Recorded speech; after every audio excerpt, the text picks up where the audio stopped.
Oh, what's going on, everybody? Welcome to episode 416 of FloWrestling Radio Live. I'm your host, Christian Piles, joined as always in Easton, PA, by my mainest man, Willie Saylor, with a nice little zip up there. Willie, how are you? Getting a little cold in the Northeast. It's kind of chilly this morning. It's one of Kyle Brackey's favorite times of year, quarter zip season. He didn't wear a quarter zip, which is basically part of the Kyle Brackey starter kit. Kyle, can you explain yourself? Is this a little Buckeye solidarity this morning? Why do I need Buckeye solidarity? Well, you know, Kyle Snyder left. Maybe you feel kind of sad for them. No, just the very nice crew neck they gave us while we were there. But no, quarter zip season is upon us. There'll be plenty of opportunities to wear them. Just went with the crew neck this morning. That's fine. Wouldn't it make more sense to show Kyle solidarity? Oh, Kyle solidarity. Yeah. Well, if he were Penn State, I think it'd be solidarity. That's what I'm saying. Okay, yeah. To my left, Daniel Roy Lobdell Jr. Howdy, kids. Hey there, guys. Hey. So we're going to start the show a little more serious than normal because there's a real issue here at the Flow Sports HQ. There is a monster, and actually FRL listeners have been Pretty on the ball. Yeah, you've been kept abreast of this from the time there was a pickle in a urinal and a portion of a bun. There have been coffee cups. We've been kind of talking about this monster since I think we determined it was August 1st. Yes. Okay. This beast has taken a new form and has been emboldened perhaps by the notoriety he's received. And it's a he because it's happening only in the men's bathroom. And now they've resorted to stuffing entire bottles of muscle milk in the toilet. Yesterday, they went back-to-back days, yesterday and the day before, putting cups in there. And the reason the FloWrestling staff are particularly perturbed is because this is a personal attack on our man Jerry, who is the custodial wizard around Flow Sports. So we need your help. I don't know how. I don't know what you can do to contribute. But listen, HR sent out an email that said, if they catch who is doing this, you are getting fired. And the very next day, this monster put a cup in the freaking toilet. So one, it's someone that doesn't. It's someone with a deep-rooted psychological issue. It's someone who clearly doesn't care much about their job. So anyone, it's probably someone. But I don't know. I don't know how you can help. We have some ideas. I'm not going to reveal our strategy here because knowing this egomaniac, this lunatic is probably listening and wants us to talk about. You're not going to get to know the plan. Okay, so you're not getting the inside scoop, but we have a plan, and we think it's going to work. There are so many moving parts here. Yes. Including the brashness of this man or woman.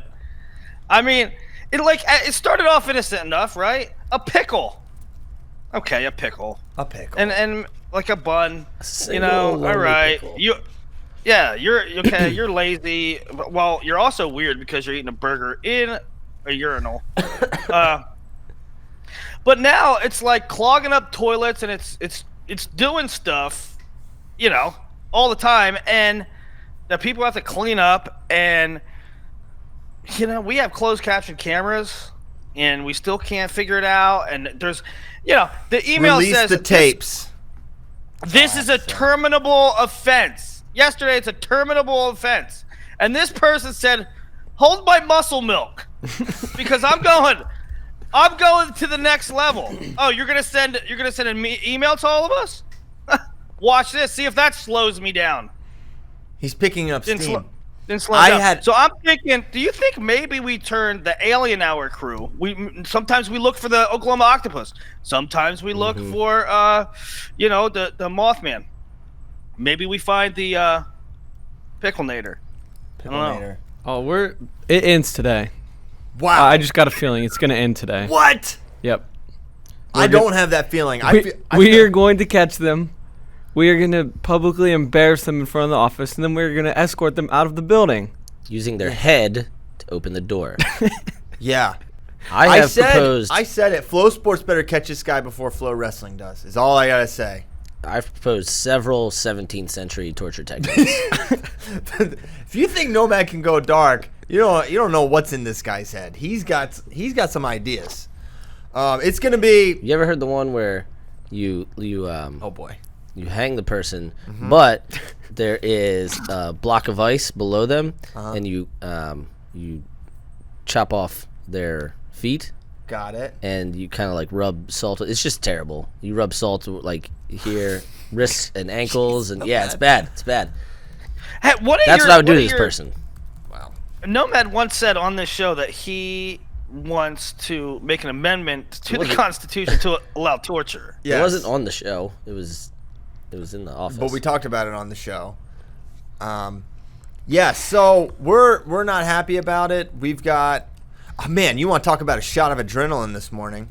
So in the morning, there's no one here. It's literally me, and then an isolated person will come in, and people start trickling in.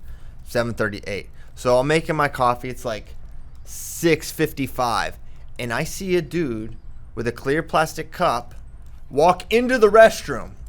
Right? No. And I swear, it happened. And then I'm like, oh my gosh, is it going to be this easy? Is it going to be happening? So I'm just like a hawk waiting. No one else goes in the bathroom. This dude comes out. And so I immediately go back in. It was a couple-minute delay, so I knew I was in for something. It wasn't going to be fun, but it was going to be worth it. But I go in there. I check all the toilets. They're clean. I open the trash can. Cup's in there. He's clean. But Brazen just for now. He's for now, right? He didn't do it that time. It doesn't mean he's not exonerated. Correct. Just means he didn't do it that time. So it's really quite a it's caused quite a stir here at 979 Springdale. Judson Mullen on Facebook wants us to perform their termination/exit interview on the next FRL. You don't want that. Now, is this That would be awesome. Is this occurring at slow times of the day? No, you know, it's normally 7 p.m.? busy. Now, No way. It's yeah. So but that's Yesterday was like mid-afternoon. It's the perfect time, man. Because listen, It is. Here, let me give you the schematics, the blueprints of the Flow Sports bathroom. Okay, the men's bathroom: 1 urinal, 3 stalls. Okay, 260 employees, mostly men. So it's about post lunchtime. It's Grand Central Station in there. There's a lot of comings and goings, which means you got a lot of in and out. A lot of Mostly things can goings. happen. Mostly goings. Well said. So it's a busy time, which on the one hand you would say, okay, that makes it harder to narrow it down. On the other hand, if you got a quick turnaround, okay, you do the deed and you walk out, someone's going to be following in right behind you, and you're probably going to make eye contact with that person. So it's wild. Now, Caleb Blakeman, our producer, says there was an occurrence over the weekend between Friday night and Saturday morning, which makes me think, okay, well, who works on the weekends? I'm not going to get into the departments here, but Also, that meant 3 days in a row because it happened last Thursday, last Friday, and then if it happened Saturday morning, holy cow. so Wait, Spin Zone. Now, I know we all love Jerry, right? no, I mean, we love don't. I've already brought this up, Willie. It doesn't make sense. It does. Does Job he? security. Does he get paid overtime? He's not. No, he's not working All right, overtime. I'm just throwing it out there. Listen, how dare you, sir? No, I love Jerry. It's just You just accused theory. him of a heinous crime. Yeah. no. Love doesn't accuse people of heinous crimes. Love's a verb. Well, Love it's is a tough verb. to figure out. Boom. Yes. Now I got Nomad quoting DC Talk. This is quite a victory by me. All right, so that's that. Stephen, Kyle, Willie Saylor, Dan. Any parting thoughts? We know most of Dan's. We kind of feel like we know where you're coming from. Curious for Stevens and Willie's, perhaps. I really think this person is a sick individual that needs to be removed from this office immediately. Yeah. And I'm willing to make it my life mission to find them. I love it. Odds that this man has bodies. This guy's KBDR is off the charts. Off the charts. What's my KBDR when I find him? Very Yeah. high as well because Nomad's going to do some very sick and demented 17th century torture to him. But All right, look. All I'm saying, just humor me for Just hear a him out. second, FRL crowd.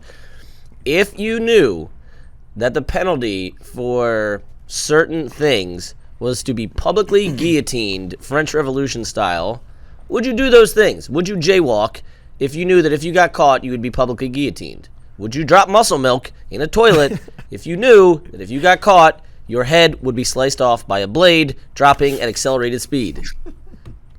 I kind of want to, like, once we figure out who this individual is, I kind of just want to alert, like, the Austin Police Department and be like, hey, you should look into this guy. Need it, yeah.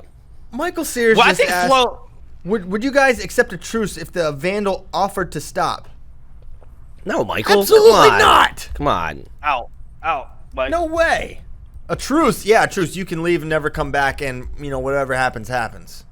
I think that Flow Sports, like, when they figure out who it is, has every right to run billboards around the town that say guilty of shenanigans with this guy's face. Yeah, that's just Unhireable. That's just standard Unhireable. protocol. Yeah, don't call us for a reference. Okay, let's.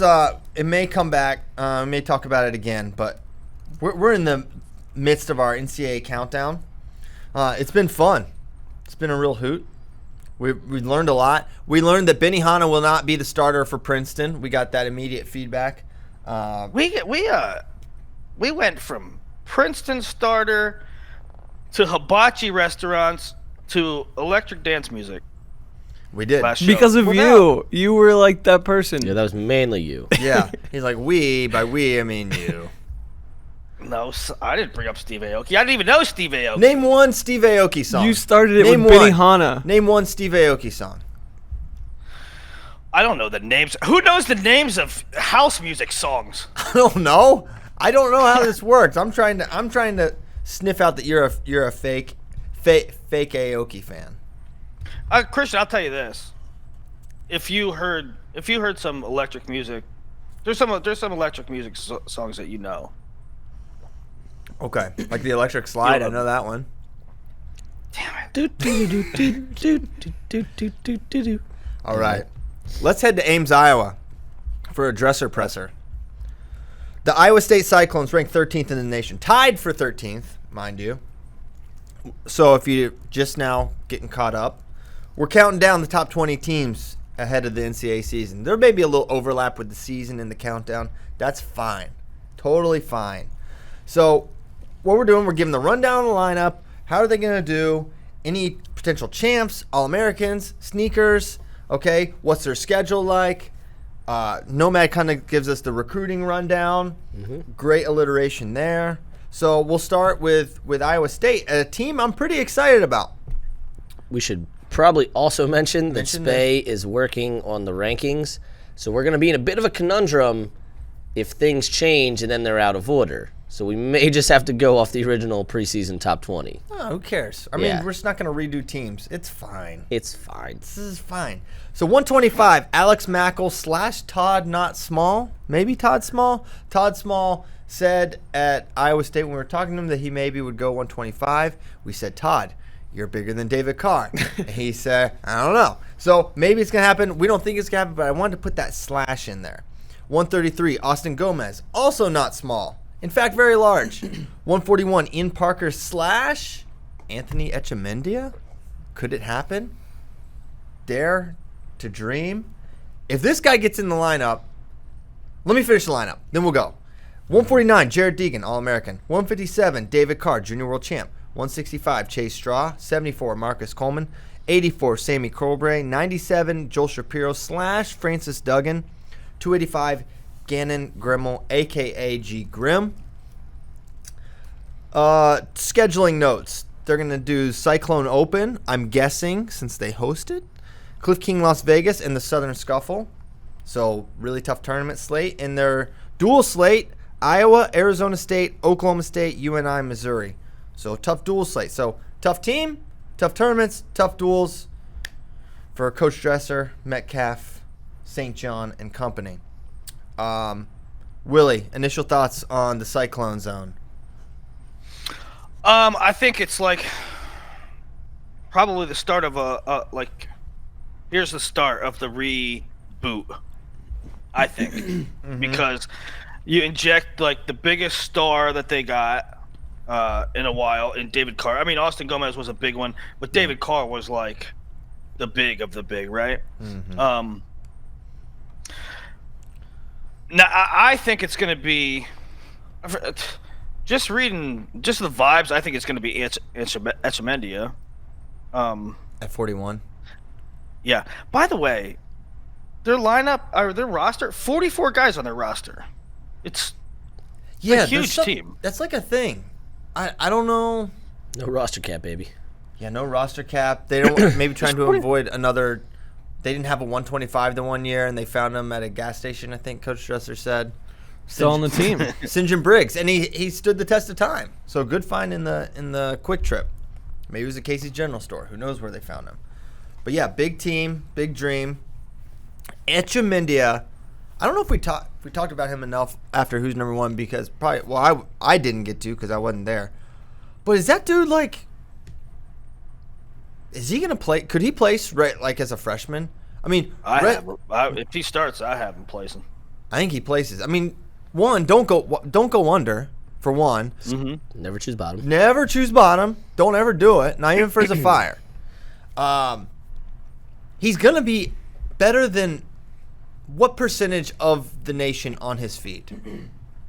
High percentage. 88%, 95%, 1%. I mean, he's going to be elite on his feet, right? He's going to be really tough to take down. He will probably lose matches because of mat deficiencies, and there's good neutral wrestlers in the nation outside him. But man, this guy's upside is insane. Him and Saunders are not peers in wrestling. He is way better than a very, very good Josh Saunders. Josh Saunders, who I believe is D1 ready right now. That guy could go and win a lot of matches at the Division I level currently, Josh Saunders. And he destroyed him, right?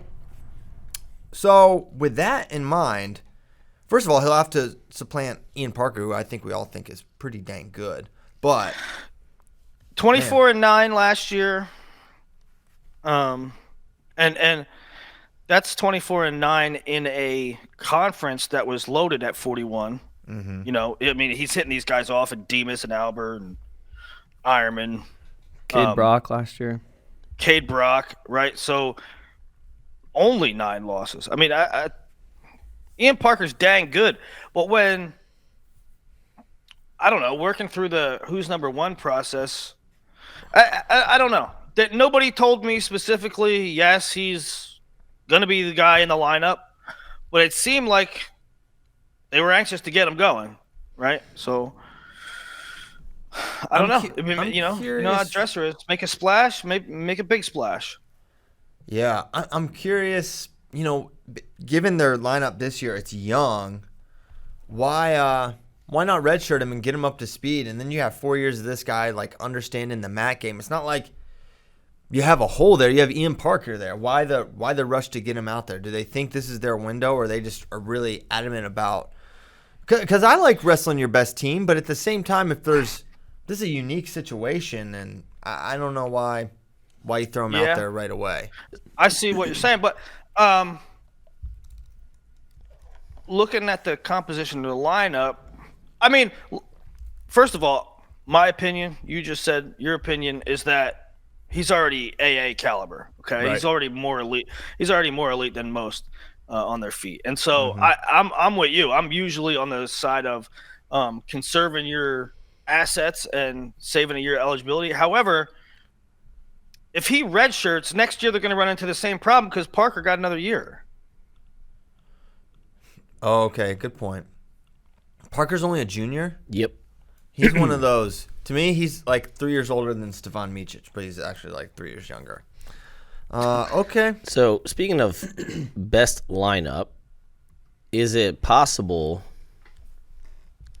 no offense to my man Chase Straw, but is it possible they bump everyone? Classic bump move. And get, So Parker Echemendia is 41-49. Deacon, who is 9.5 feet tall, goes up to 57. David Carr goes up to 165, where he wrestled 74 kilos, so it's not completely unrealistic. I know that 65 is more difficult than 157, and in many instances, or all instances, it is wiser to try to get a national champ than a, I don't know, fourth placer. But if you're talking about getting your 10 best guys in the lineup, do you do that? So it's 10 best guys versus how many guys are you taking out of their optimum weight? Right. Yeah. You're taking Echemendia, Deacon, and David Carr out of their optimum weight. I don't think that's the move, personally. To, basically what you're saying is to get Ian Parker's points in, you bump everyone and maybe compromise the other three.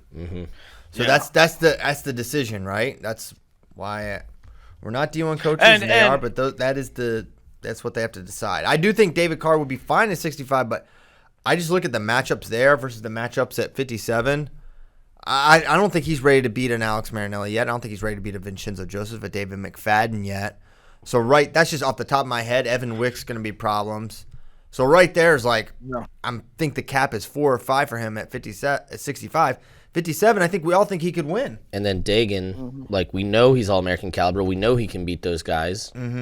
I personally think Jarrett would be fine up at 57, but we don't have the data of how he would do against the Hidley, how he would do against these other guys at 157. So, and I like him at 49 better too. Right. I think he creates so many problems for 49-pounders.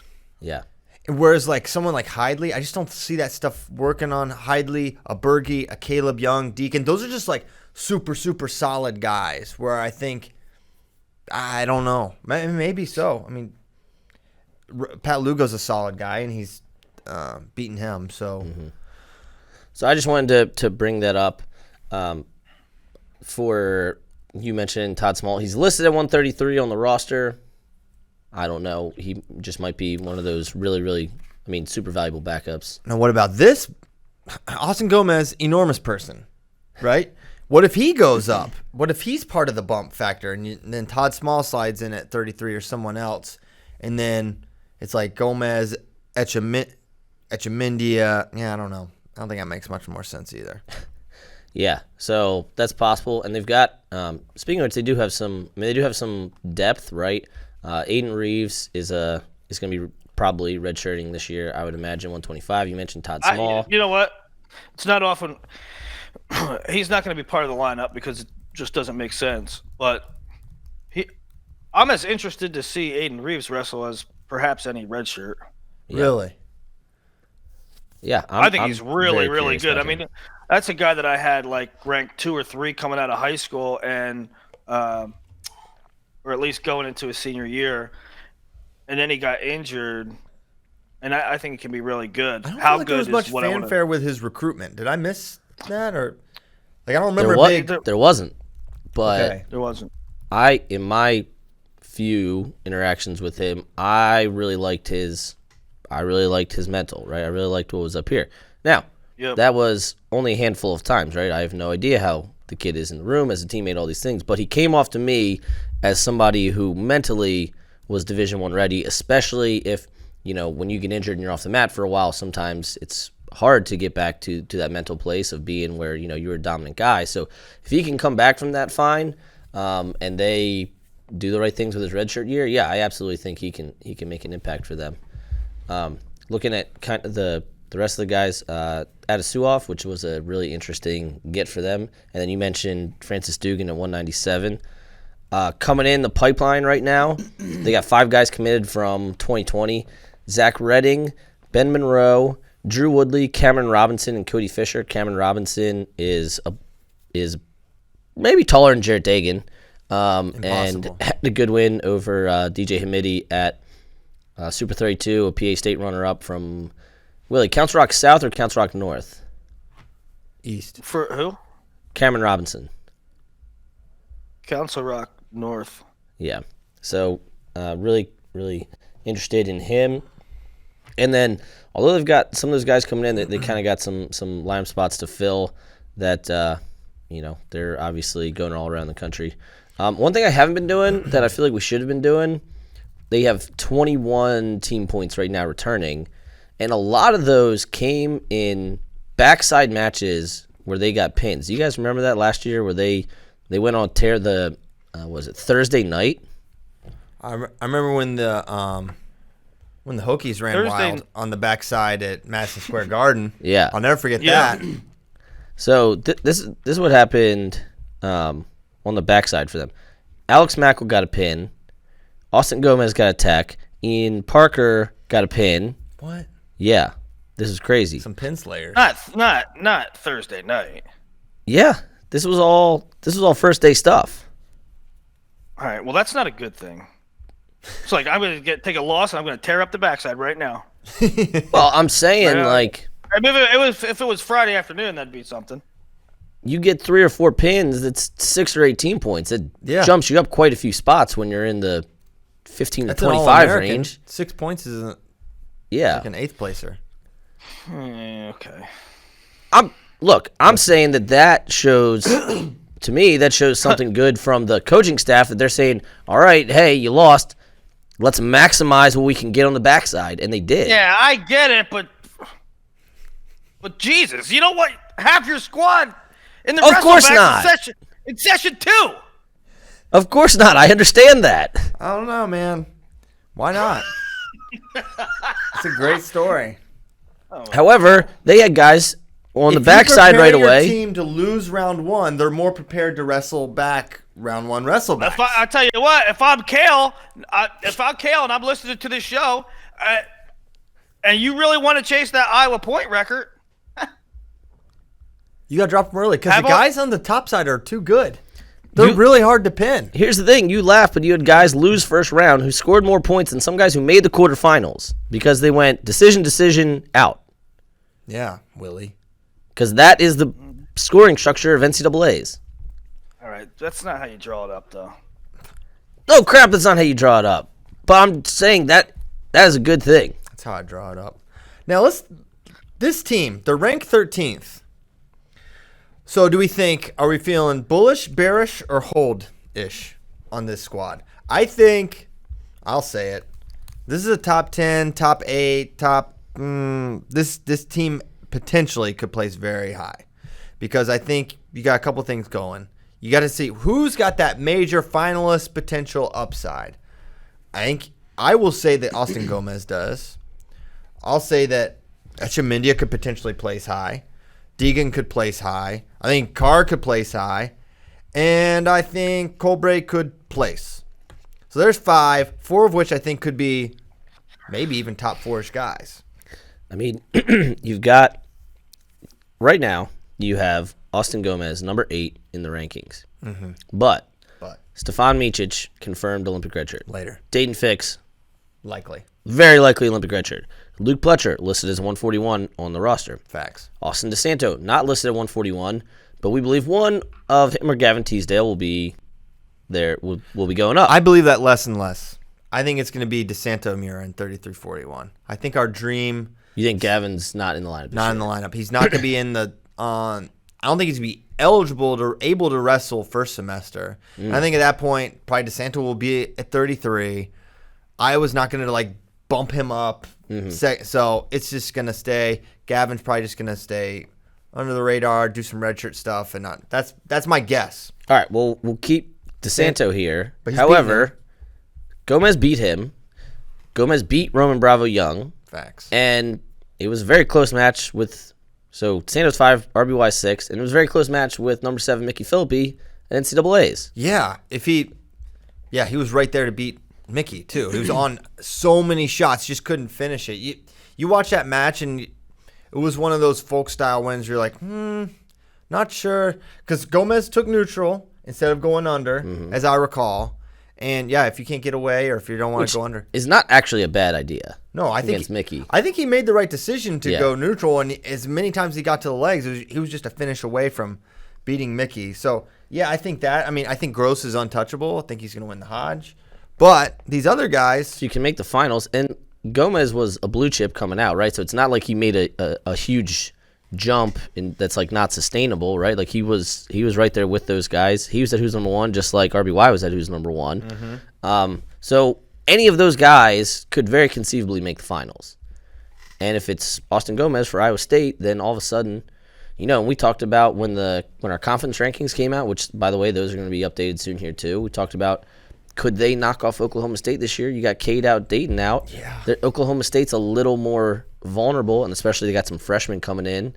Obviously, Oklahoma State, year after year after year, slides these guys in, and they end up doing better than we think, or bringing in a guy, Preston Weigel or Dakota Gear, right? Is a guy who places for him. So you can never count out Oklahoma State, but that Big 12 battle is going to be super interesting this year. And especially at Big 12 championships, guys like a Marcus Coleman, who are not maybe going to win it, they could place high and do well. Whereas at NCAAs, they're maybe not as much of a factor. We'll see. It remains to be seen. Right. Gannon Grimmel, like where does he fit in at the 285 landscape? He could be one of the guys there. So I agree. I think it's going to be a really interesting team race at the Big 12 championships. And that's not even we'll get to UNI probably not on this show, but a later show, but they're absolutely nasty this year too, and currently ranked higher than Iowa State. So how do you see this team placing at NCAAs? Crystal ball, Willie. I think it's going to depend on. Well, I was going to say Deacon, but I think Deacon's sort of locked in between like 6th and 12th. Yeah, I agree. So I don't know how much variation there, but I think probably Colbray. I think there's a big variant in where Colbray could be. I mean, last year he was 2-2. He beat he lost to Chip Ness, who went on one of those Chip Ness runs that he always does in March. Goat. But 184 is so kind of crazy. I mean, can he beat a Darmstadt? Can he beat a Hidley? I mean, are you out of your mind? I don't think it's so far-fetched to say he could place even as high as, 4th. I already know what would happen in the Colbray-Darmstadt match. It would be 4-1, 6-2 after the first period, Colbray, and then in comes the Darmy Army, and he ends up pinning him. There will be nothing left. Go with Darmy Army. Well, that's a Andrew Spey original. I like it. I like Darmy Army, so I'm going to say that. So he ends up pinning him. But I think they could have All-Americans 33, 41, 49, 57, and then Colbray. I'm good. I would ballpark. I don't know. I think the ranking's right at 13. Although I could see him as high as 7th. Could definitely see him placing. So yeah. Well, okay. Put a number next to the team finish. What do you think? No, that's what I said. Oh, That's I thought you were said. saying Colbray was 7th. Sorry. The rankings project 13th. I can see him as high as 6, 7. Currently, right now, you have them 11th in the crystal ball. Is that what I am? Yeah, I imagine those are going to be updated one more time Sure, before the Etchemendy is season. not in there. Yeah, that's not counting Echemendia's points, which I'm looking at the crystal ball spreadsheet right now, and I would put him about. What are you gonna do? What are you gonna do there? Are you telling me that Echemendia can't beat these guys? I mean, I think he's be like matchup based. I don't know. Who's the best top wrestler at 141? Shoot. What if Shoot there could it take? is. Oh, Shoot man. could turn. He could beat Dom Demas, Nick Lee, all these dudes. He hits Shoop in the quarters and gets teched. Scoop just Auto top. auto top, gonna get the rest. Although I think Echemendia is so strong and athletic. I feel like you could teach him like That's a the thing. tripod stand up, right? Get him base, hands up, like teach him one move. There's a level of athleticism there that, Really helps. and yeah, but I do think Shoop is the one guy who could just cause problems for him on bottom. Yeah, he's so disgusting on top. Mm-hmm. But he has some deficiencies from neutral. Right, he would have to win the Kate match. Brock on was top. drilling on him, and then the guy got on top, and it was over. Yeah. Oh man, How about how quick Dresser turned this thing around? amazing. First year, one guy NCAA's 3 points, tied for 45th. Last year, they take 9 guys, 2 All-Americans. I thought they took 10. No, they didn't have 65 there. Got it.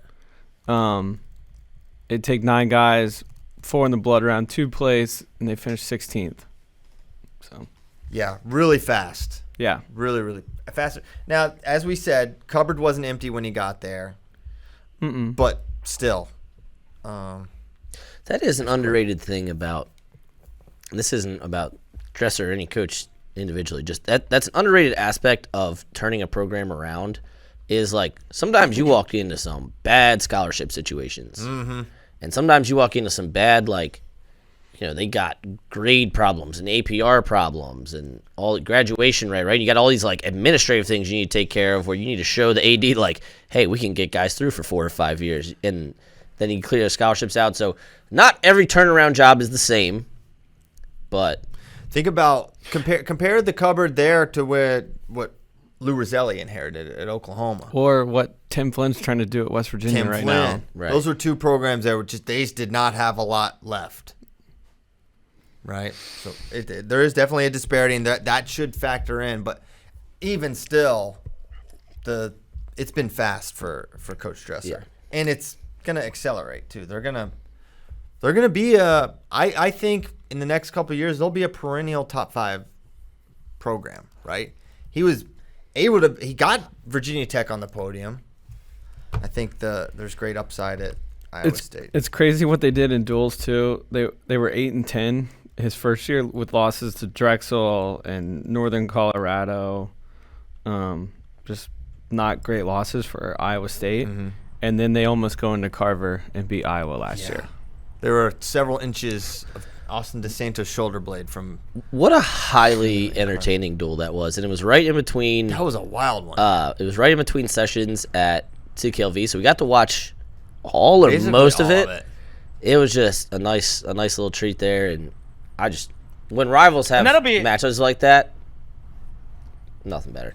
That'll be another thing too. Is that they'll be, you know, we all look for NCAA points in March, but they're going to be a really tough duel out too. They're going to continue to get better in duel meets. Yeah. Amen. Okay, cool. That's the Iowa State Cyclones. Kabraki, any parting thoughts on? No, excited for dresser pressers. Yeah, baby. Okay, number 13, NC State. In my mind, I'm going to Carolina. This squad. Let's give it. Here's the rundown. 125, Jacob Camacho. These are my guesses via projections I saw on WrestleStats. So, you know, sue me. But here's what I think. Here's what I think they think. Jacob Camacho, 25. 33, Jarrett Trombley. 41, Tariq Wilson. 49, Matt Grippy. 57, Hayden Hidley. Back-to-back Bullards, Thomas and Daniel.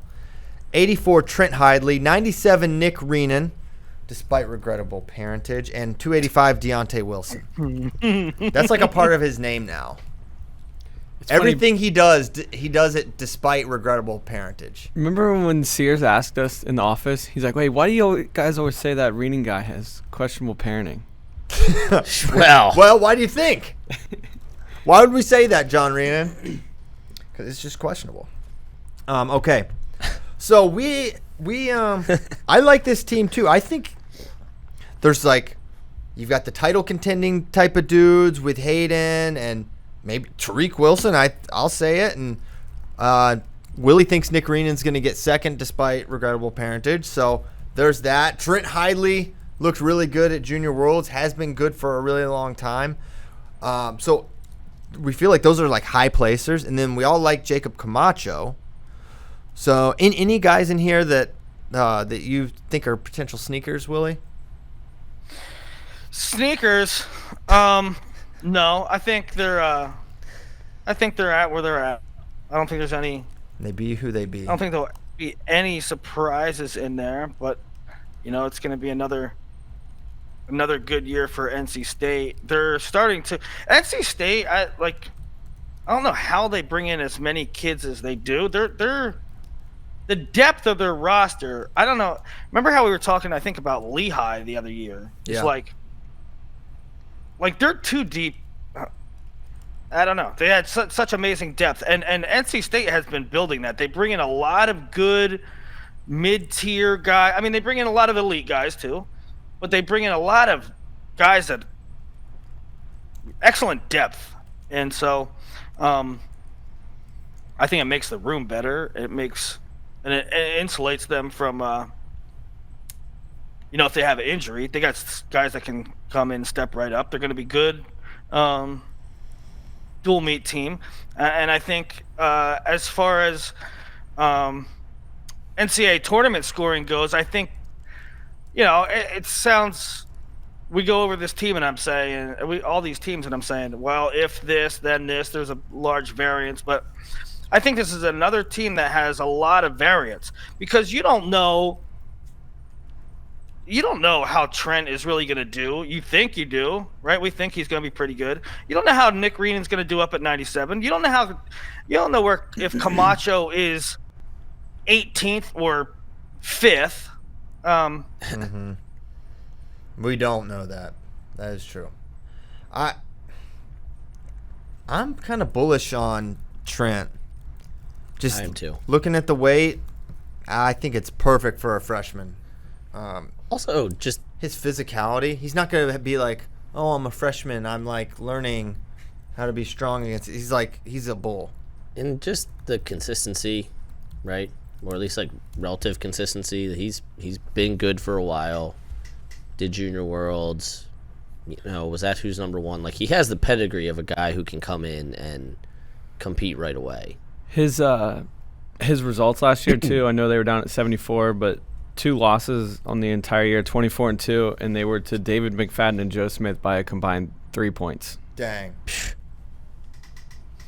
That's pretty good. I have, per the rankings in the Crystal Ball, I have NC State 5th, apparently. Whoa. I like how you said apparently. I know. That's how they tally up. I didn't. If you asked me what place will NC State take, I wouldn't say 5th. But according to the individual rankings that I have, where do you have they took 5th. Like Tariq or I know you have Reenan second. Do you have Hayden winning? So I have Hayden winning, and I have Trent 4th. Okay. Tariq round of 12. Oh. Camacho round of 12. So apparently that's enough for 5th place. I know, right? Cool. There's what do you got? Deontay Wilson 3rd? I feel like there's some points missing. I mean, I'm telling you, it's surprising me that it's that high. I mean, where do you have Trent, Christian? Right? It's Zahid, Venge, Rashid, Hidley. Yeah, I think Darmstadt, Boland, Prey, Bonacorsi. I mean, you have to have him like around 7th, 8th, right? At least minimum. Definitely. I mean, Valencia and Darmstadt are going to be tough for him, but Nino, 1A, Lujan, 1B. Yeah, 1A and 1B. Probably if there was every year they're going to split the Hodge, it's going to be this year. Yeah.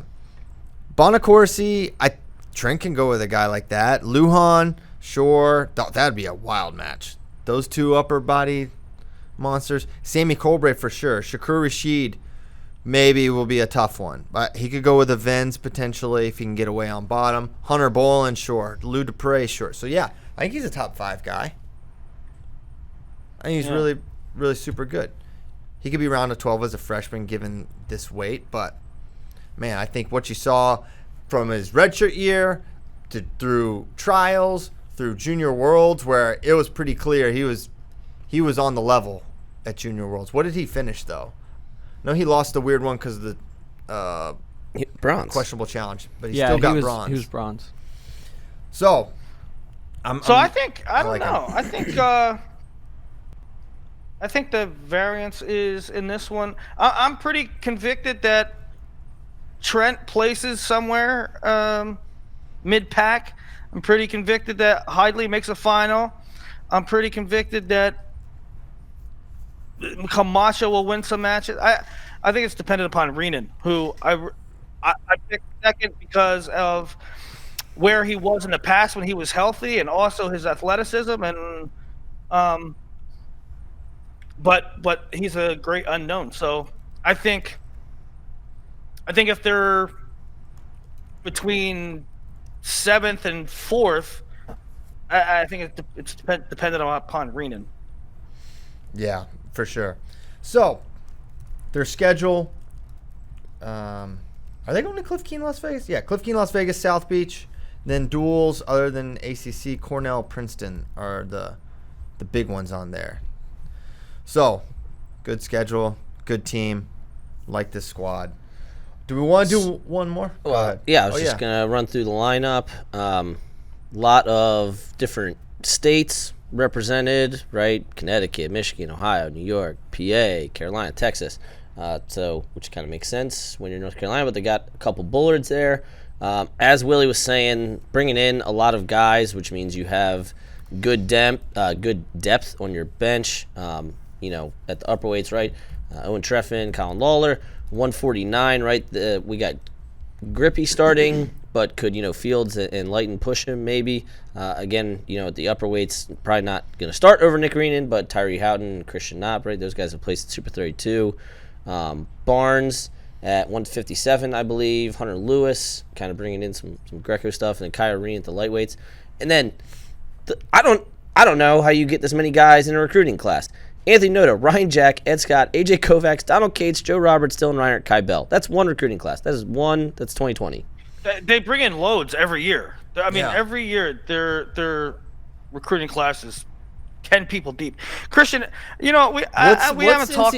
What's NC State's financial aid situation? I know that's a way some of these schools can get like 20 scholarships basically.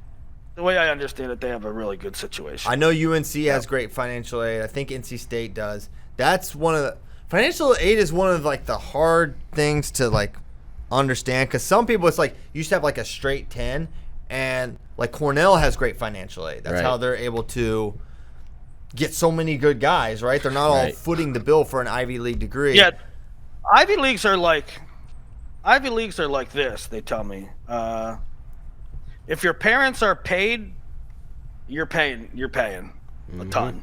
If your parents are blue collar, you're getting everything paid for. Yeah. It's like this line. There's these tiers, and it would be so interesting to learn which schools are like that, because it's one of those things. Like it's kind of known among the coaches, like when they're talking about jobs. Back when like UNC was open, all these things were open. We were talking to coaches like, oh man, that's a great situation because they're fully funded, but their financial aid at UNC, the financial aid at this place is like huge. Well, the thing about UNC that differentiates from NC State is the academics. It's like it's harder to get in. Michigan the same. I mean, obviously Michigan the same way. I was talking to Bourmet, and he was like, "Wow, very little wiggle room." Yeah. They get a couple slots. I don't know if Michigan gets a couple slots. UNC I think gets a couple slots, but otherwise it's like really difficult.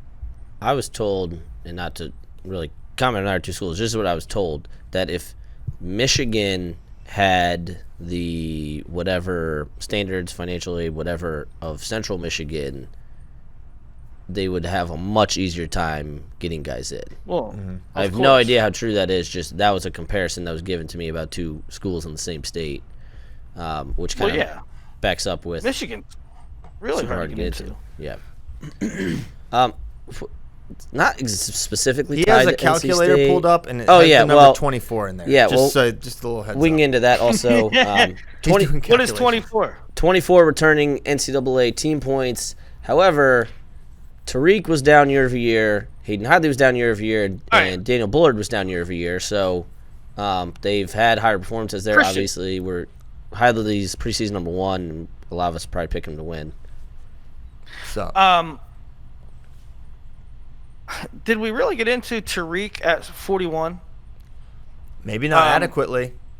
I feel like that's a key cog too. Is that Tariq has been so good at 33. Sometimes guys go up and they do even better. Sometimes they have to feel their way into the way, and the matchups are different. Their body, their style, what they do is different.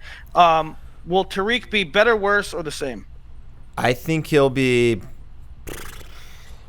better slightly. 2-2 I last think year. there's one thing we need to remember. Tariq, his freshman year was fine, not amazing, incredible NCAAs, right? Mm-hmm. So anytime you see that, it's like a little Moisey-ish, right? Is Moisey good, amazing, one thing, and then when you see back kind of that thing again, I think a lot. You should be like, okay, well, at some point that's just who Tariq is, right? And now I think we see the talent there, just like we saw the talent with a Moisey. But at some point, you know, you are what your record says you are, Bill Parcells, to throw in a little football there. Mm-hmm. So I don't know. But I will remain bullish on Tariq in spite of all that. But I just want to have noted that. That should be noted. That through 2 years, he's been inconsistent and has had one tournament where you feel like, holy cow. So I just wanted to say that. Now, he was injured last year for a large portion of it. He looked good last year at NCAAs, just lost crazy matches. Did he lose the Ernesty bout? Yeah. That was insane. That match was so fun, so good. Great match. But, yeah, so that's all I'm saying. That's my thing with Tariq. He could totally win this weight. He's totally on the level. He could take down all these guys. Shoot a lot of single legs, finish, use his length, great gas tank. He's got it all. He really does. Do you guys notice, I don't know if it's just because we're like in the process of doing all these things, it seems like there are a lot of teams this year, like that there's a mass exodus year over year of graduated seniors or new blood coming in, where there's a lot of teams where we're saying, well, we think they can be pretty good, but they got this freshman coming in, and we think they can be pretty good, but this guy's never started before. Is it more year than we've seen in previous years, or is it just because we're in the moment doing it and I'm just kind of noticing it? I don't think it's any different personally, but I don't know. No, I don't think it's any different either. I just think that the reality is such that there's a lot of ways things can go. There's a lot of guys that could be fifth or round of 12, and so it makes a major difference. Right. Okay, should we do one more team or go to questions? The one more team would be the Lehigh Mountain Hawks. Let's do it. Yeah, I think we should do one more team. We can do Lehigh. Because here's the thing. We're going to run out of days, and then the season's going to start. Impossible. And if we don't keep going at 3 per episode. What's going to happen? Please tell me the negative repercussions of us not going 3 per episode. We're not going to get through them all. We absolutely. There's nothing stopping us from talking about, Iowa Number time. after the team has wrestled a match. There's nothing prohibitive about that. But we will do Lehigh, the Mountain Hawks, led by Coach Pat Santoro. 125, Brandon Paetzel. 133, Nick Farrow. 141, Ryan Pomrika. 49, Jimmy Hoffman. 57, Josh Humphreys of West Virginia. 65, Kent Lane. 74, Jordan Cutler. 84, Chris Weiler. Jake Jacobson at 97, and Jordan Wood rounds it out at heavyweight. So this team gets a lot of their points from the rankings of Jordan Cutler and Jordan Wood. Anyone named Jordan. High contributors for the Mountain Hawks. Now, I see some point scoring potential from 2 guys outside of them, Josh Humphreys and Chris Weiler. And with the rest, I correct me if I'm wrong, but I see them as just kind of qualifiers, but minimum point scorers with Paetzel, Farrow, Pomrinka, Hoffman, and Lane. Willie, It's just a sort of no, I think you're right, and I think it's an interesting year for Lehigh in that the composition of the roster works out to be such that a lot of guys that have been kind of paying their dues are getting a start at the getting a crack in the starting lineup. Brandon Paetzel did start for a year, but Farrow, Pomrinka,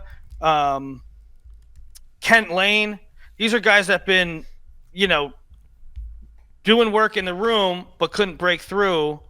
And now they get a chance in the starting lineup, and we'll see what happens. But it's the back half of the lineup that is tough and point scoring potential, in addition to Josh Humphreys. And we'll see how I tend to think that I tend to think that by the end of the year, when these guys like Farrow and Pomrinka and Hoffman get the reps and they go into EIWAs, and I think they're candidates to upset some people. Are we sure Peitzel... I think better duel than tournament upside. I think so too. Are we sure Peitzel is going 25? He still says 33 on the roster. No, I'm not sure. If not him, guys they've listed at 25. They have one guy listed solely at 25, Jarrett Lane, and then two guys listed at 25/33, Nick Farrow, who we currently just said was 33, and then Luke Resnick. Yeah, maybe it'll be Jarrett Lane. So I'm not sure what's doing there for them. They brought in a really good class last year, so that'll probably be next year. We're going to see a lot of those guys. Coming in this year, Chris Barnaby, who's a very underrated lightweight in my opinion. Also coincidentally Where's he from? Maryland. Maryland. Interesting. TJ Moore, Thane Lawrence, who we just saw in Super 2 finals, and Sheldon Seymour, who also is hard-nosed. That's a classic Lehigh guy, like very high floor. Classic. And just really Smart. good student. Yep.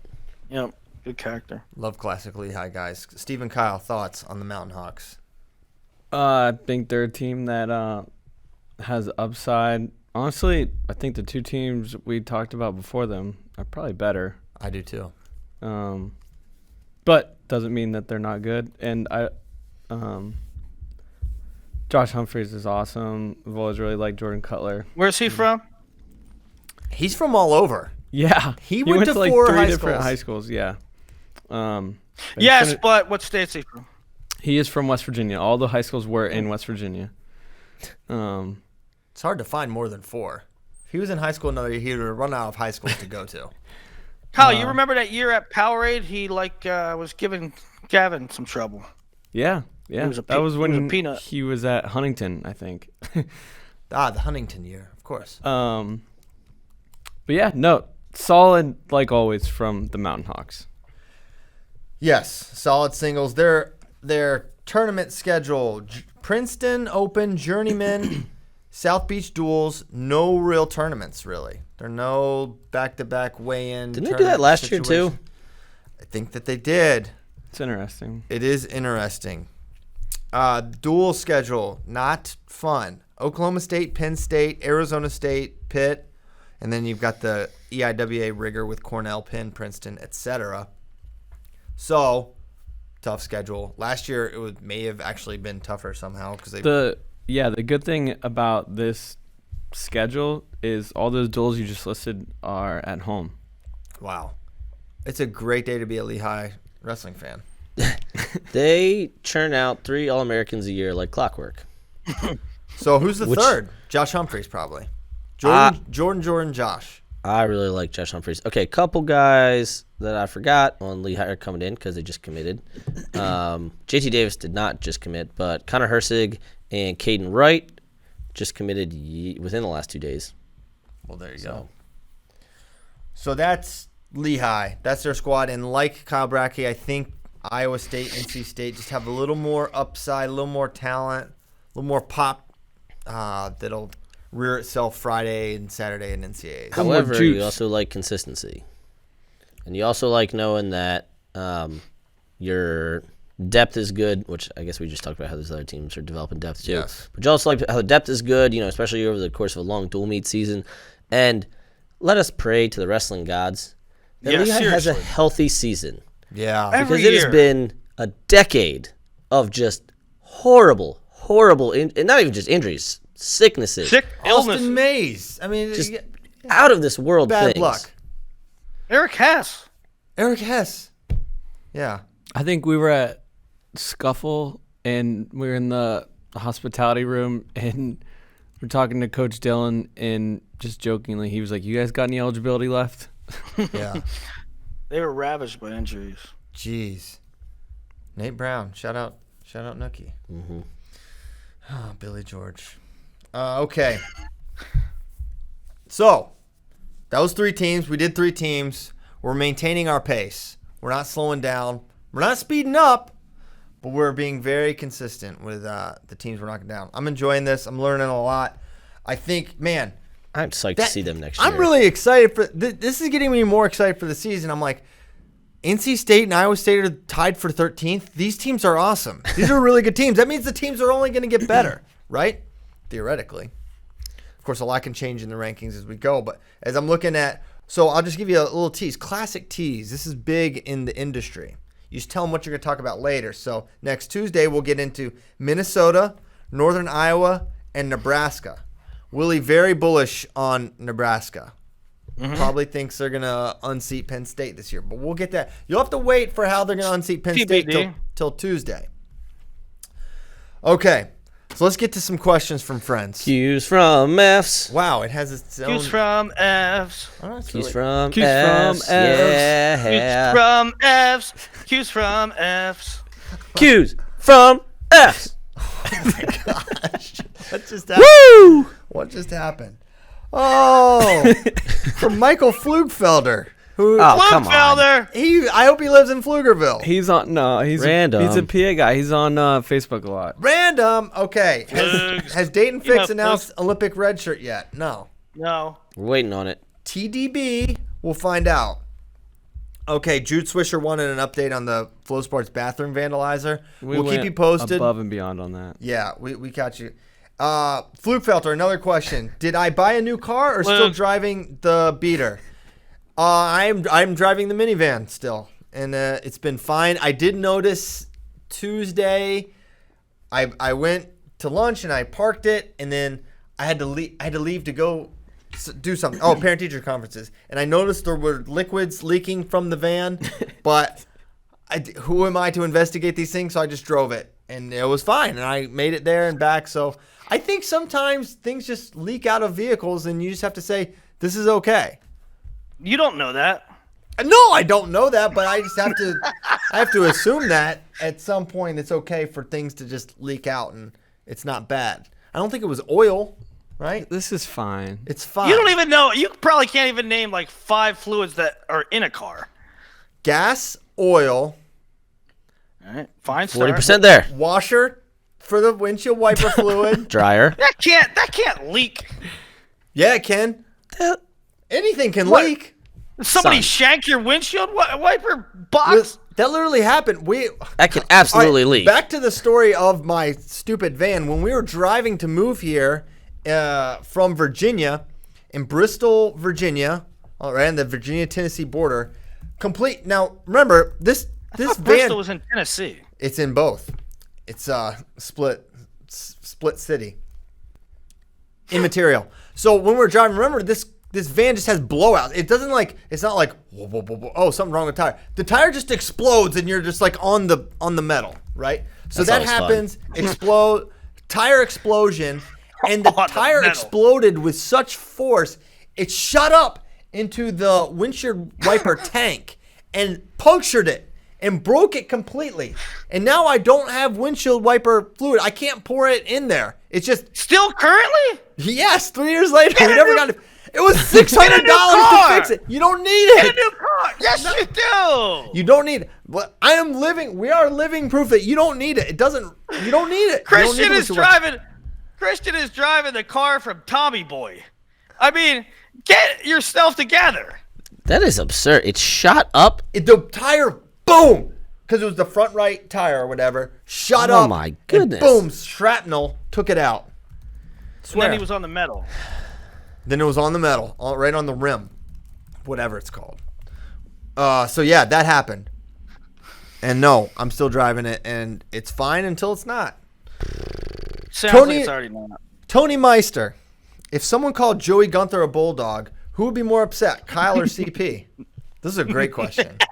Let's go to Stephen Kyle Brackey on that one. I'd be pretty upset if someone called him a bulldog. Yeah, I think you would be more upset. Yeah. Because actually, I would find it kind of accurate. Bulldog's kind of lethargic. You know? Just admit you're wrong. Trash. When you're wrong, you know you're wrong. It's fun.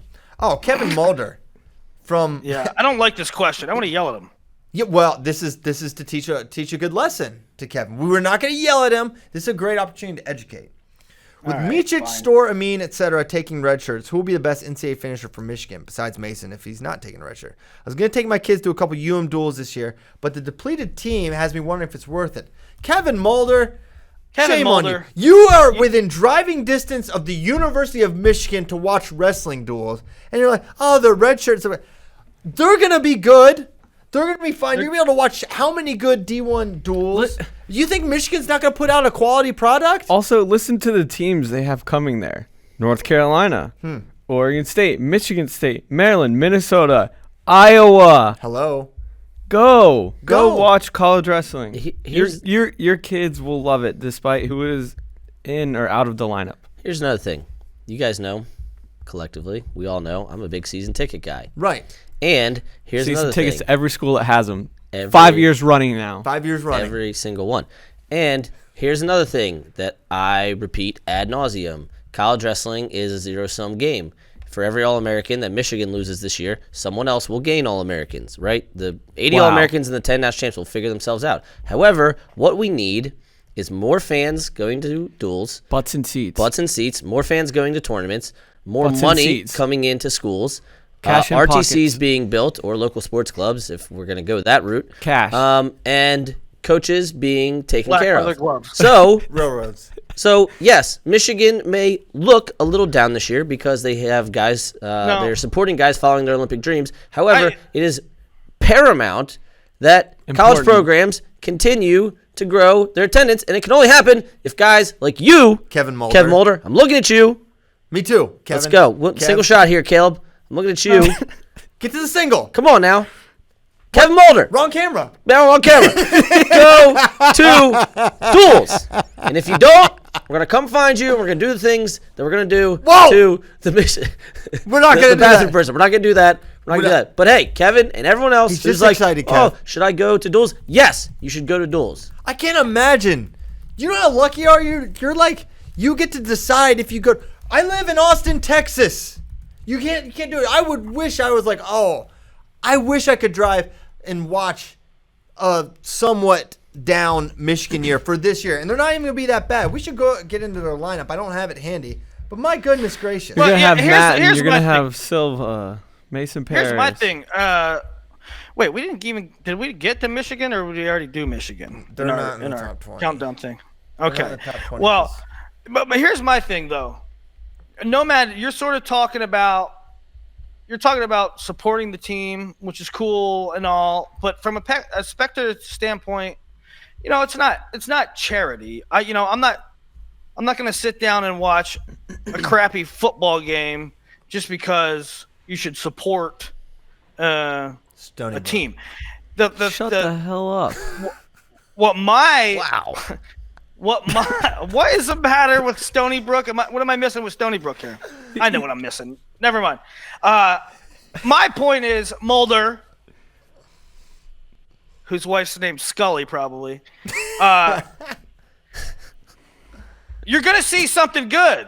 Michigan's gonna be fine. They're gonna put good guys on the mat. Like every recruit they get is good.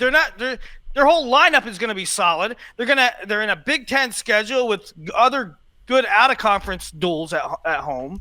So go. It's going to be a good product. I wouldn't be Nomad's advocating to support the team no matter the cost. I'm saying it doesn't matter about supporting the team. You're going to see a good product regardless.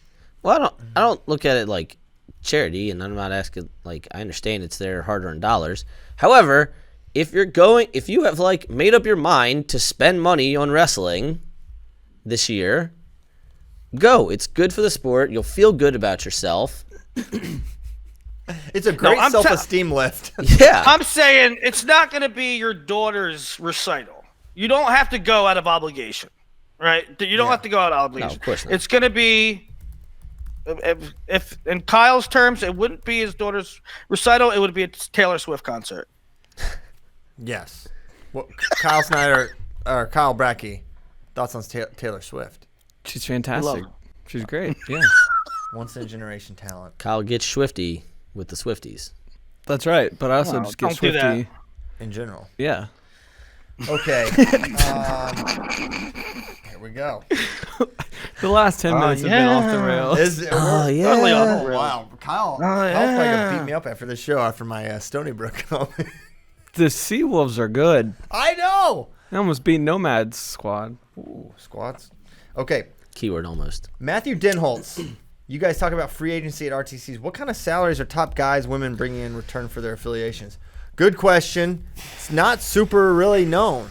So here's the difficult thing. I would love to do this because I would like to I would like to do more to educate the collective wrestling world on the business of wrestling and educate myself too, right? And learn some things. However, it is also difficult to ask a man what is in his wallet. That is like a thing that is generally What is in your wallet? I personally don't have a wallet. Knew it. But Why? But the Because greater it got taken. Wait, you still didn't get yourself together and get a new wallet after you got jumped by 7 methods? you don't own a wallet either, so this is pot That's calling not a kettle black. choice. That's not a choice. Mine is also a choice. It took you 6 months to get your stolen car back, and now you're telling me it took like 16 months. I don't like wallets. After the incident, you just decided no more wallets? More wallets. I respect that. I think that's as good a reason as any not to have a wallet anymore. Anyway, getting back to Matthew's You question, tell me I'm Denholtz stupid for not Science. having a wallet. Yes, I would love Team no to wallet. give more information on these. However, the athletes also have to have a willingness to share it, and if they don't, I understand that because that's their business. Bailey Brown. Can Snyder beat Kale? I'll ask again. Can Snyder really beat Kale? Yeah. Yeah. But No. also maybe not. Come on. Can Can he? Yeah, of course. I'm saying no. Can he?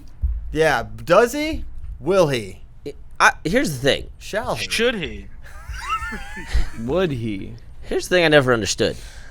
You hear all these... May. I don't know. You hear all these whispers of like how amazing Kale is, and I bet most, if not all of them, are true. But if that is the case, if you can beat the multiple-time world and Olympic medals, why are you not still wrestling? Listen, Hold it's on. never been about the lack of ability. You notice he retired in like 2004. Yes. He came back, made a world team, rocked a world silver medalist, and then like got fifth. He's like, I'm done again. I'm just saying, if you I kind of think Kale's eternal. I'm gonna say it. Kale's eternal. What, Willie? I don't know. I just Kale might be a different situation because we know that he didn't compete throughout his whole prime. So Kale may be an outlier, but still he's 40.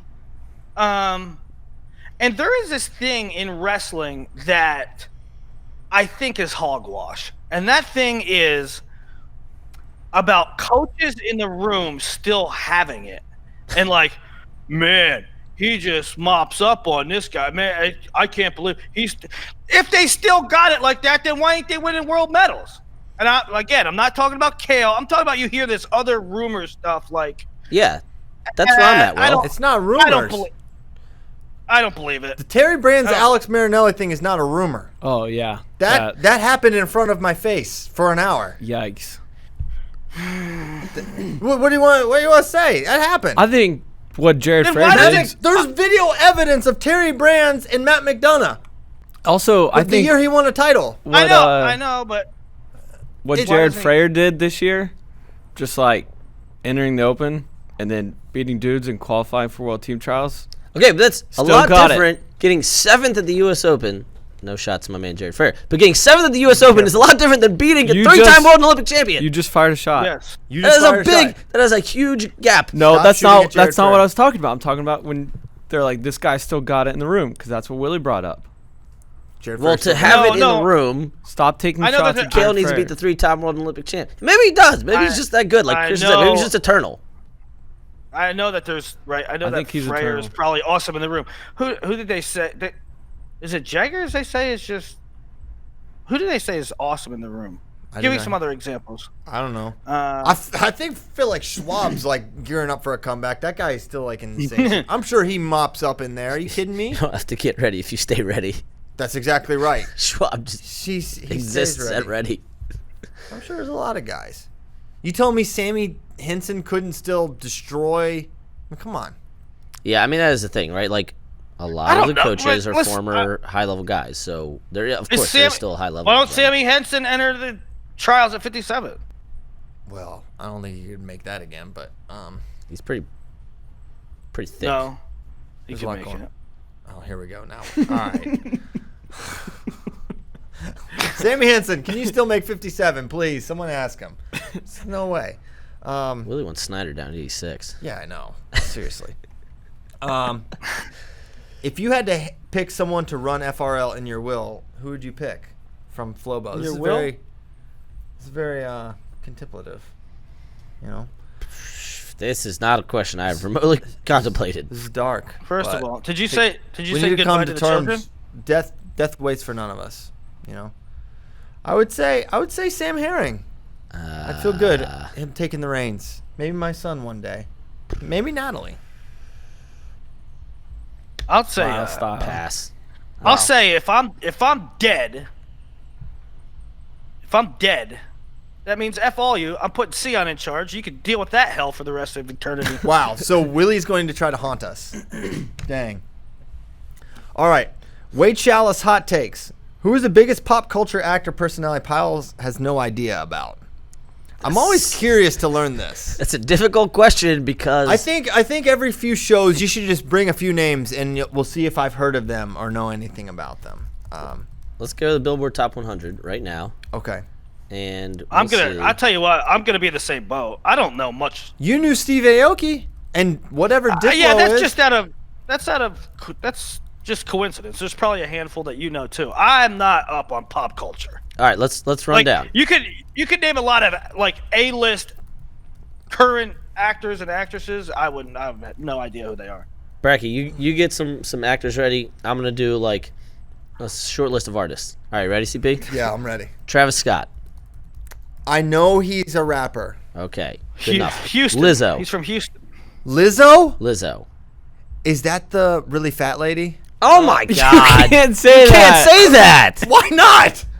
Dude. I can't say someone's fat. Is that who that is? Oh my God!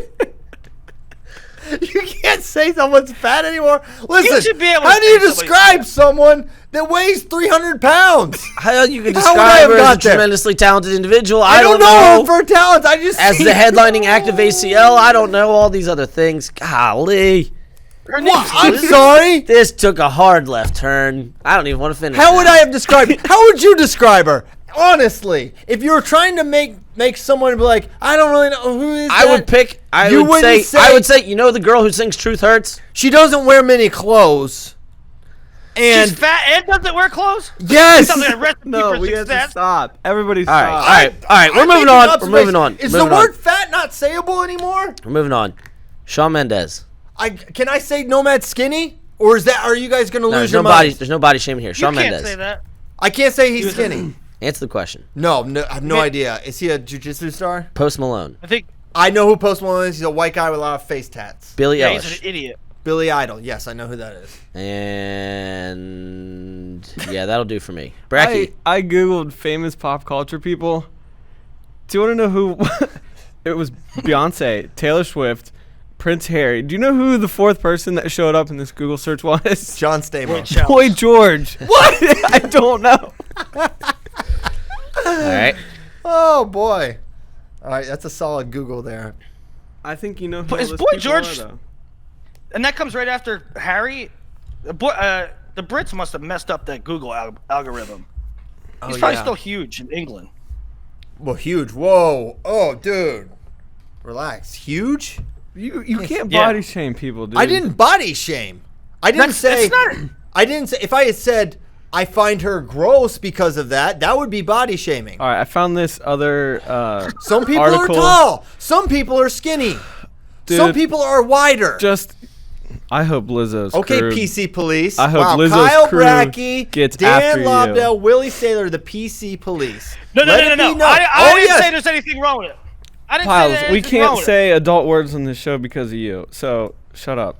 Also, in this, I found this list: pop culture icons of the 21st century. Guess who number 20 is? John Stamos? 1D, One Direction. Oh, wow. Oh yeah, do you know BTS? BTS? No. Yeah, BTK Killer, I'm familiar with. Wait, is BTS that group from Japan? I believe Korea. Yeah, the one that Wow. Mark Whoa. Schultz is obsessed with. Oh, no. Ooh. Oh my That's God! another thing we Mark probably don't want Schultz to talk said- about. Oh. Mark All right. Schultz said he wanted to make out with one. I think. Oh, How about top of the box office here? Joaquin Phoenix. Are you familiar with yeah, him? walk the line. Will Smith. Come on. All right, we're asking questions The here. Fresh Prince? We're asking questions here. Jeez. Renee Zellweger. Yep. Okay. The completely- snowman from Abominable. What? No, I don't know what that is. Someone on Facebook said CP should have just said she was thick. Oh, that means the same thing. Those are synonyms. No. Yes, they No, that's are, just and a you nice- know it. It's Okay. a PC Police Kyle. it's a better way. Gee, It's a hold better on, way no. to say it. 3 C's. That's not even thick. That's not even what the current THIC means. Because that means different. That's different than fat. Hold on, can we? So I went to Box Office Mojo to look at the top movies in the country right now, and I don't often go to movies, so that's kind of where I'm like with CP. I don't necessarily know who like the big stars are right now. There is a Rambo movie currently out right now. Yeah. it looks What in pretty the good. Sam hell? It looks pretty good. Last Blood. Oh, wow. Caleb Blakeman. As a fat guy, I say you can still call people fat. Wow. Caleb's not Here's the fat. thing. Here's the That's thing mean- is. Yeah. He's being mean to himself. Be nice to yourself, Caleb. All right. Are we moving on from the pop culture that I don't know about? I know more than you thought, don't I? Rambo First Blood came out in 1982. What? What's that have to do with anything? Because there's Rambo Last Blood out right now. I don't think it's the. last one. I cannot believe they're using the Last Blood title already. I hate when movie series are like the last whatever or the final, and then they come out with a new one like 8 years later. I'm like, Yeah. Stop. Yeah. Also, Hollywood should take 8 years off and come up with some new ideas. Seriously. They're Okay. just rebooting everything. Like Too Fast, 5 Furious. I need Bracky's help. Who do I start in my flex? Royce Freeman or Galladay? Kenny Galladay. Wow, there you have it, Holiday, Kyle all Curtis. day. Yeah. Kyle Curtis at Kyle Bergaman. Kenny Galladay's like top 10 wide receiver, and Yeah. Philip Curtis. Lindsay's gonna get most of the carries for the Broncos. There you go. I don't even know the teams these guys are on or the positions they play. So I'm so far removed from football. There was a time I really knew my stuff. Now I'm a know nothing. Brock Desert. If I'm the watermelon man, what kind of man is everyone else? What's like your food? What's your thing? Oh my God. Well, I'm from Maryland, so I love eating crabs. Crab man. I love oysters. He's a crabber. Um, Long line of crabbers. yeah, sushi. Big seafood guy. Okay, go. Kyle, what are you? You're a Coke man. Yeah, definitely a Coke man for sure. That's a good man to be. Not cocaine. Yes. Sometimes. What? What? Sorry. You guys like to No. party? Yeah. Just Jesus. hanging out back here. No, Coca-Cola man. Love me some fried chicken. I'm kind of a fried chicken guy. I'm kind of a watermelon guy. They're kind of both my things. Willie? I don't know. I'm not allowed to eat anything I like. Steak. I'm a steak man. Yeah, you can eat lots. Bacon, eggs, steak, all the good meats you love. Ribs, Steak. steak. man, Ribeye. That's a good man. There's to nothing be. better. There's nothing better than a ribeye. Sam Herring just sent me a list of fat synonyms, and one of them is whale-like. How about He the says, I guess they're forcing you to go with whale-like. I guess so, Sam. the Spay likes to use the word hefty. Hefty, portly. Spay said yesterday that Oh wow, this was also offensive. watching videos of me on Flow before he knew me and had met me in person, he thought that I was going to be a heftier person. Wow. Hefty. Just a slap in the face. Slap in the face. That's interesting. He said he expected me to be like his size. Okay. Well, think again. This is a great question. Yeah, can we answer this? We should probably close on this because I'm gonna. Let's close on it. I'm gonna get into this one. Oh boy, he's probably gonna cry. I'm not gonna cry. I'm gonna hammer some people. So let's go. Well, Just read the question. really shouldn't require hammering people. All right, No, we'll it do does last. require hammering people. Which question are we doing? Well, we'll do this one. It's not the one we're talking about. Can we get a one-time segment called Willie's Keto Oh Corner? no, I want the next one. You want the next one? Yeah. We'll do that one. All right, we'll do all it right. last, though. All right. We're going to bring it home. Jeez, All right. relax. I'm Do not it going to right. forget about Food it. fluids. Food fluids, do it right. Terry Brands. This is a good question for you, man. What is the most stacked weight class pound for pound heading into the 2020 Olympics, and why? I'm thinking up top, high-end talent. Who's 65. 65? Yeah. With Romanov coming back in the mix. Oh, Saslan. Yeah, when you go to the defending I world would say- champ and we're like, is he gonna make the team? Probably not going to make the team. Soslan when he's on is He's going to win. that's an actual miter saw through humans. Oh, actual miter saw. Yeah. No, I don't know though because Soslan's very injured. But yeah, 65. Because I'm gonna say 57, 65, and it's not even close. 57 is very compact. But I don't know Actually- if pound for pound, skill for skill, if I'd put them those guys above 65. Like if I went down the line, it was like 1 versus 1, 2 versus 2. That's where I'm at. I think there's as many tough outs, like depth, if like 1 through 16 at 57 as there is at 65. I just think the ones at 65 are a touch better. Yeah. You know, but I don't think it's even close. I think it's 65 clearly. 74 might be more star powered, but 65 is the deepest. And like the reason I say that for 57 is because you look at kind of who came in, and a lot of it was because other guys cleared out, right? Kinche went up, Aliyev went up, Higuchi went up, so that allowed Takahashi to come in, that allowed Guyev to come in, and all these guys who are kind of either on the bench for their teams or were in that 5th through 10th range are now the guys winning medals. And of course there's also just like getting better and all that, but that's kind of why I put 65 above 57. Okay. 65 it is. Salty Walk-On. What's up with Bader's potty mouth tweets? Was the new logo really our introduction of the Attitude Era of Flow Sports? Now listen. Let me look this up. He did like a asterisked F word tweet. They woke up feeling effing amazing or something like that. It's a pretty random tweet from Bader. I responded to him from Flo, and I was like, "Kids follow you, dude." And like, I think people thought whoever tweeted that was being serious. Was not being serious. Yeah. So here's what I'll say about Bader's potty mouth tweets. Nobody swears. Bader has a true potty mouth. But this man, he has the an unbelievable ability to, okay, I'm on the call, do not swear. I'm in front of this person, do not swear. Like, he can perfectly turn it off and turn it on. It's amazing. Like, Willie can throw a couple together. They come out sometimes. If it's how you talk, naturally, it's probably going to come out at a time where maybe it shouldn't come out, but it just happens, right? Bader is the GOAT at like turning it off and turning it on. I would say he and I are 1-2 potty mouse on the team. He definitely led in dings though on the Final X road trip. Exactly. But you know what? Bracky can attest to this. I string mine together. Yeah, you're more of a combo puncher. He has the most outrageous combos. Like, Yeah. every combo that normal people put together, Nomad just, nope, he will never say them. Yep, it's a weird. Yeah. Yeah. All right, so think of like normal combos of curse words. I'm not gonna say them. It's a family show. It's a family show. Just Mad Libs them. Mad Libs.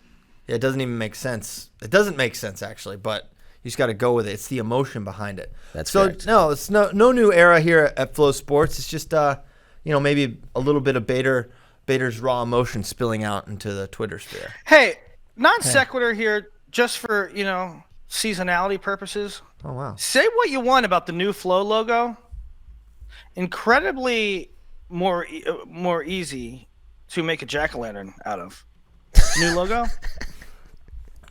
That's I'm indisputable. just throwing it. That was and just a little peek behind the curtain. That was the main reason for it, for the rebrand. We like the wave. We feel like it means a lot of things, but come pumpkin season, you cannot carve that thing. Right, it's two. You need someone. It's two things. You need a real skilled knife to make it happen. It's doable, but it's hard. But for the kids at home, it's too ambitious. This is very subtle, two little, things, and it looks like an F, and it's very simple. Mm-hmm. So, yes, that's the main reason why we changed the logo.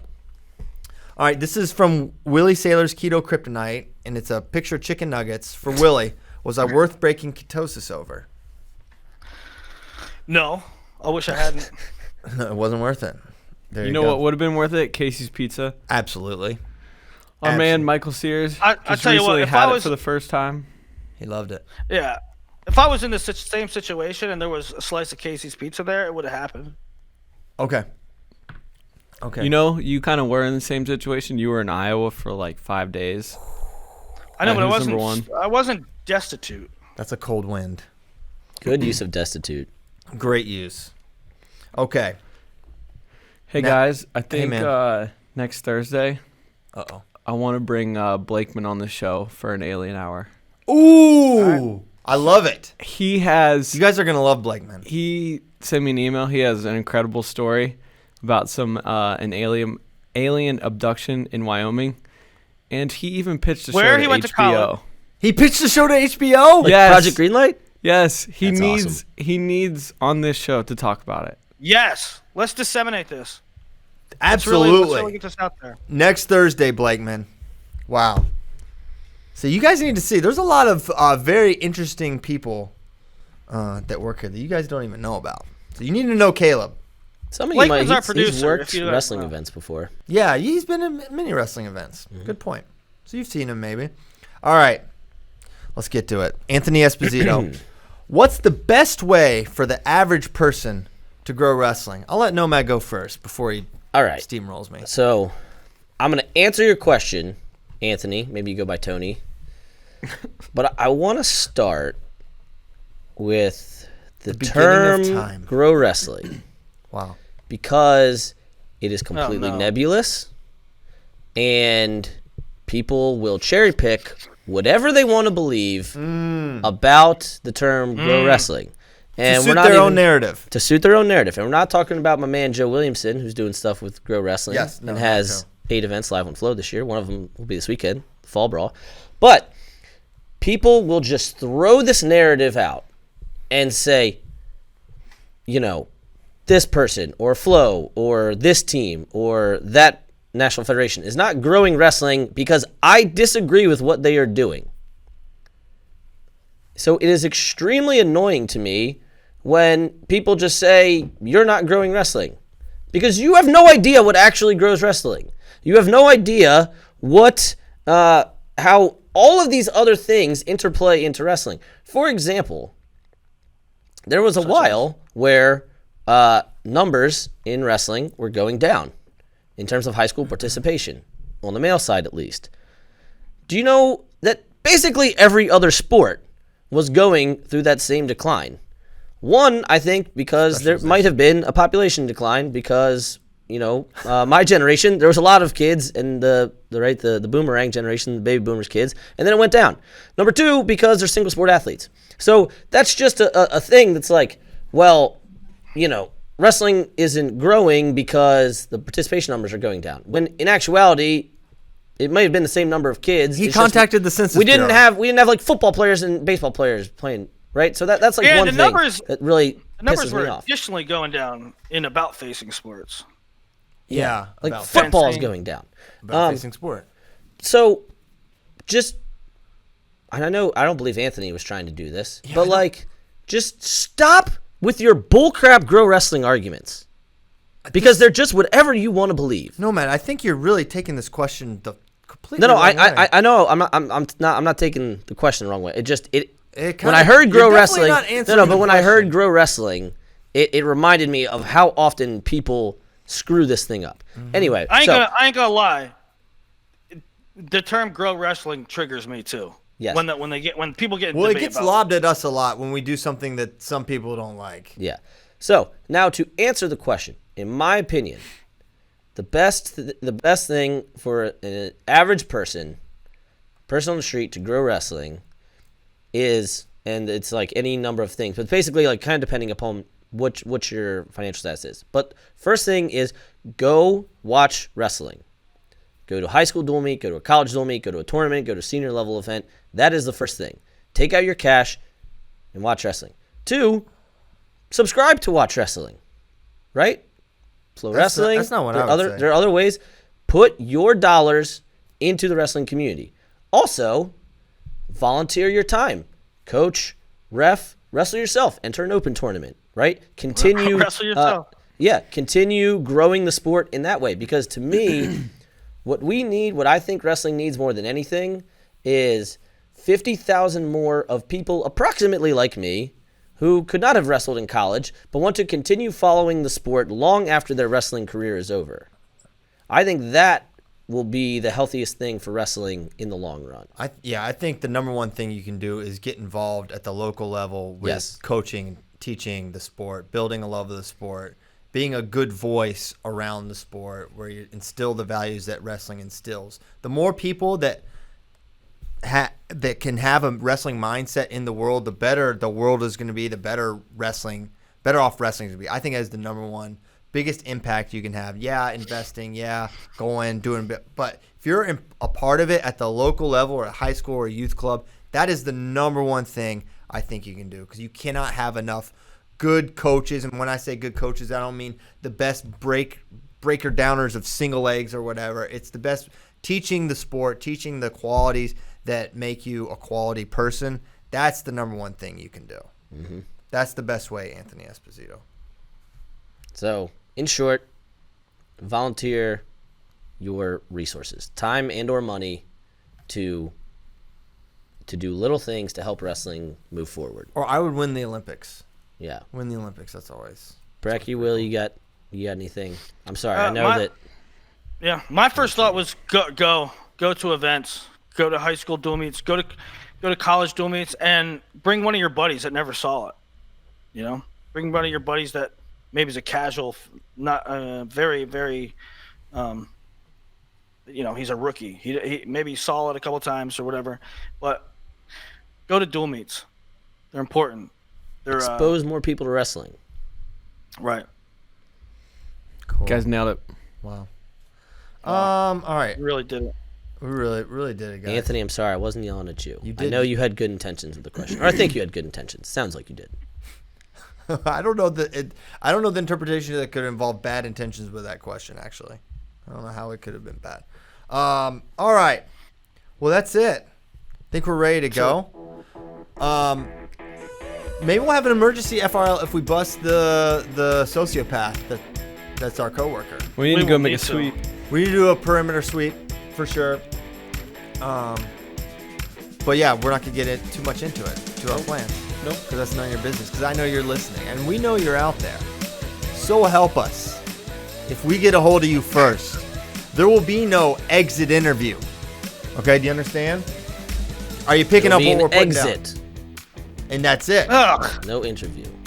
It's going to be a long day for you, or a short day, if you catch our drift. Maybe another word that starts with EX. Yes. Think about it. All right. We thank you guys. 416 strong, no slowing down, only speeding up. We're only accelerating. The D1 season is almost here. Freak show this weekend. Make sure you're watching that. We will be back next Tuesday, come heck or high water. For Daniel Roy, Stephen Kyle, Willie, I'm Christian Piles. Thanks, and we'll see you Tuesday.